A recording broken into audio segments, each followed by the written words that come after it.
वे रास्ता भटक कर भी सही ठिकाने पहुंच गए थे जहां मिलिटेंट्स छुपे थे, और हम सही राह जाके भी गलत ठिकाने पहुंच गए थे क्योंकि मिलिटेंट रात में ही वह जगह छोड़ चुके थे।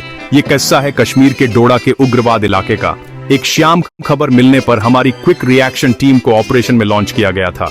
जल्दबाजी में हमारे 3 साथी पीछे रह गए, या ये कहिए कि रास्ता भटक गए।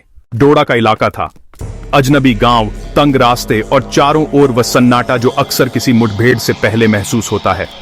गांव के पास पहुंचकर तीनों जवानों ने रास्ता पूछने के लिए एक ग्रामीण को बुलाया। उससे सवाल पूछा जाता, उससे पहले ही वह घबरा गया और बोला कि सामने वाले घर में वे लोग हैं और उसका नाम किसी को न लिया जाए। थोड़ी और जानकारी लेने पर साफ हो गया कि उस घर में 5 मिलिटेंट रुके हुए थे। तीनों जवानों ने तुरंत वायरलेस पर टीम कमांडर को सूचना दी। जवाब में पता चला कि मुख्य पार्टी जिस लोकेशन पर पहुंची थी वहां मिलिटेंट नहीं मिले। आदेश मिला कि स्थिति पर नजर रखी जाए और आगे के निर्देशों का इंतजार किया जाए।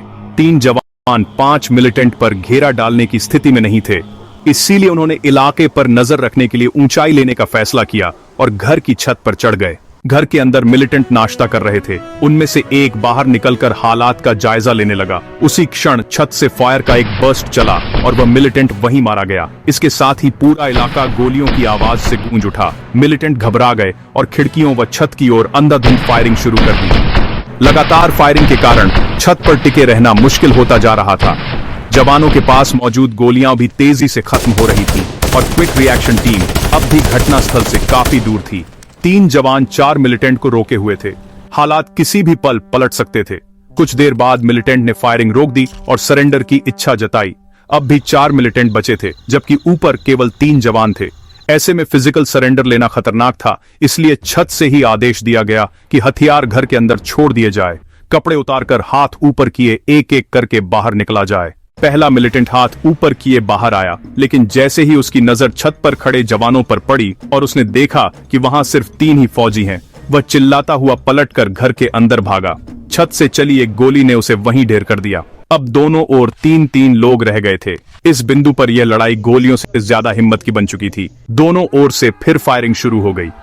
गोलियां लगभग समाप्ति पर थीं। घर के अंदर वह परिवार भी मौजूद था जिसने मिलिटेंट को शरण दी थी। अब स्थिति यह थी कि मिलिटेंट आर्मी से सरेंडर करने को कह रहे थे और आर्मी मिलिटेंट से। दोनों जानते थे कि अंत वही करेगा जिसकी गोलियां पहले खत्म होंगी। क्विक रिएक्शन टीम का इंतजार करना संभव नहीं था। तभी वरिष्ठ जवान ने एक निर्णायक फैसला लिया। उसने बाकी 2 जवानों को पीछे हटने का आदेश दिया और बताया कि वह घर पर ग्रेनेड फेंकने जा रहा है जिसमें उसकी अपनी जान भी जा सकती है। दोनों जवान सुरक्षित दूरी पर पहुंच गए। छत पर मौजूद जवान ने मुख्य दरवाजे के अंदर 2 ग्रेनेड एक साथ फेंक दिए। जोरदार धमाके के साथ पूरा मकान धुएं और आग की लपटों में घिर गया। कुछ पल तक कुछ भी दिखाई नहीं दे रहा था। सुरक्षित दूरी पर खड़े दोनों जवानों की निगाहें लगातार उसी जगह टिकी थीं जहां कुछ देर पहले उनका साथी मौजूद था।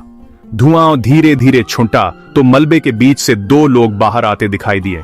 एक घायल मिलिटेंट था जो लड़खड़ाता हुआ मौके से भाग निकला और दूसरा उस घर का एक सदस्य था। कुछ ही क्षण बाद उसी ढहे हुए मकान से वह जवान भी बाहर निकला जिसने हालात को पलटने के लिए अपनी जान दांव पर लगा दी थी। तभी क्विक रिएक्शन टीम भी घटनास्थल पर पहुंच चुकी थी। मलबे की तलाशी में 2 और मिलिटेंट की लाशें मिली, जबकि घर का एक सदस्य मारा गया था। एक मिलिटेंट बच निकला था। उसके बच निकल जाने का हमें इतना अफसोस नहीं था, क्योंकि वो अपने साथियों के लिए एक कड़ा संदेश लेकर गया था कि इंडियन आर्मी अपना मिशन पूरा करने के लिए किसी भी हद तक जाने को तैयार थी।